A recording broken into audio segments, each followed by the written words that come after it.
yeah, generally the internet, as we know, is perceived as a danger zone. And I think in schools, well, personally, I was never told anything about the internet other than it was a really great resource where I could learn lots of special things, or it was a complete danger zone where if I gave away my first initial, I'd probably get molested. So I'm really pleased that someone in a schooling environment is looking into like the real communication on the internet and how powerful communication on the internet can actually be, etc., etc. Because this is the real internet right here. This is proper internet. This ain't no Bebo. I'm looking kind of dark and blue, so hold on. Let's try and there we go. That's a little bit better. Until you asked the question yesterday, Alan, I hadn't really ever thought about the best way I learn things.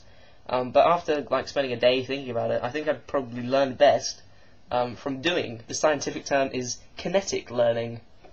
Sounds about right.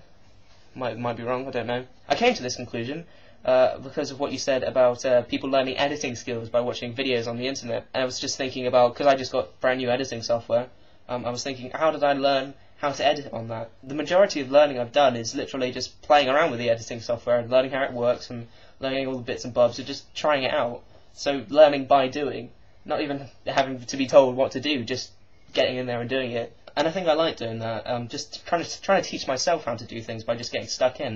I mean, that's how I learnt the guitar. I never had guitar lessons, but I just, picked it up and I've been trying to play it for years and years, and now I can play it. So, yes, I learn by doing.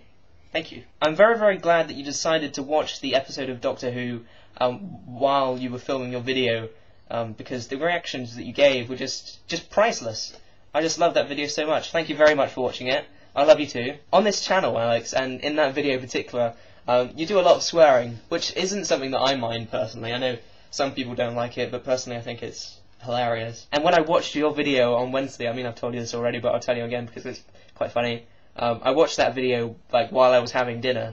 I had my laptop on and I was had all the sound blurting out, and then you were swearing your head off for what, 6 minutes, and my little sister and my mum heard it all, and yeah, so it was quite funny to watch their reactions as well as watching your reactions. So Wednesday was a good day for me. Thank you very much.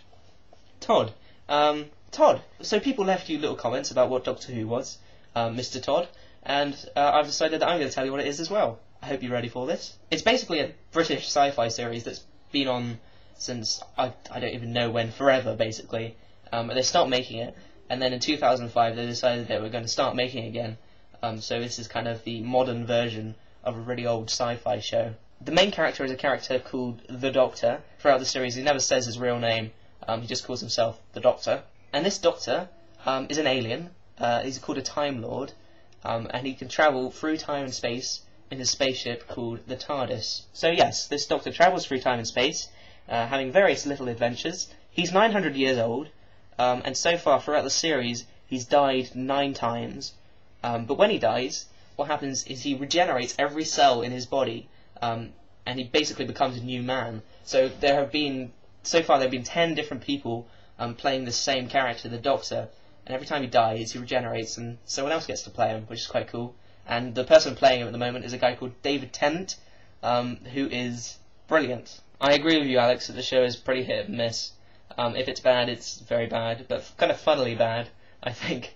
But if it's good, it's very, very, very good. But one thing that does stay consistently good throughout Doctor Who at the moment is David Tennant. He's not made of awesome. He makes awesome. He makes awesome just being. And I might have a small man crush on him, a very heterosexual man crush. But yeah, Johnny, you sent me a text and I completely forgot to reply to it. I've just realised. I don't know if you can see this. No, you can't. It says, "Hi Charlie, you're awesome," and a smiley face and a kiss. And I've completely forgot to reply to it. Sorry.